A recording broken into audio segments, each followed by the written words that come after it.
आज़ादी बचाओ news channel में सभी दर्शकों का स्वागत है। लोकसभा चुनाव खत्म होते ही अब महाराष्ट्र विधानसभा का चुनाव आने वाला है, जिसके चलते सोलापुर शहर, मध्य, उत्तर, दक्षिण में हर पार्टी के नेता उम्मीदवारी का दावा कर रहे हैं। सोलापुर उत्तर विधानसभा क्षेत्र पर कई सालों से बीजेपी का कब्जा है, जहां पर कांग्रेस पार्टी के माजी उपाध्यक्ष सुनील रसाड़े ने और उनके साथियों ने मिलकर उत्तर से इस बार कांग्रेस उम्मीदवार उतारने को लेकर सुशील कुमार शिंदे जी को निवेदन दिया है। तो इंडिया अलायंस के साथ आई शरद पवार गुट के नेता माजी महापौर महेश कोटे उत्तर विधानसभा से आमदार बनने की तैयारी शुरू की है। तो वीडियो के माध्यम से उन्होंने कांग्रेस नेता सुनील रसाड़े हमेशा कोटे परिवार के साथ होने का दावा किया है, तो अचानक से उत्तर छोड़ मध्य से चुनाव लड़ने के संकेत दे रहे हैं।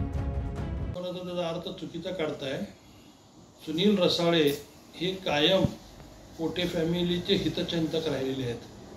कोटे फॅमिलीचा ज्यावेळी जिथं उमेदवार उभारलेला आहे, प्रत्येक वेळी त्यांनी आम्हाला मदत केलेली आहे। आत्ता सुद्धा शहर उत्तरला भाजपला जे 35,000चा लीड मिळालेला आहे, त्याच्यामुळं कोटे फॅमिलीला चा घरातला एक आमदार व्हावा या उद्देशाने त्यांनी उत्तरची जागा मागणी करून मध्यची जागा राष्ट्रवादीला म्हणजे कोटेंना सोडण्यासाठी जो सुरू केलेला प्रयत्न आहे, मी त्यांचं मनापासून स्वागत करतो।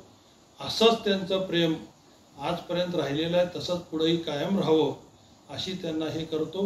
आणि आम्हीही लवकरच सुशील कुमार शिंदे साहेबांना आणि त्याचबरोबर पवार साहेबांना ही रसाळेंनी सुरू केलेली मागणी मध्यची कोठेंना सोडण्याबद्दलची जी मागणी आहे त्याचं स्वागत करतो आणि त्यांच्याकडे सुद्धा लवकरच शिष्टमंडळ घेऊन जाऊन भेटतो।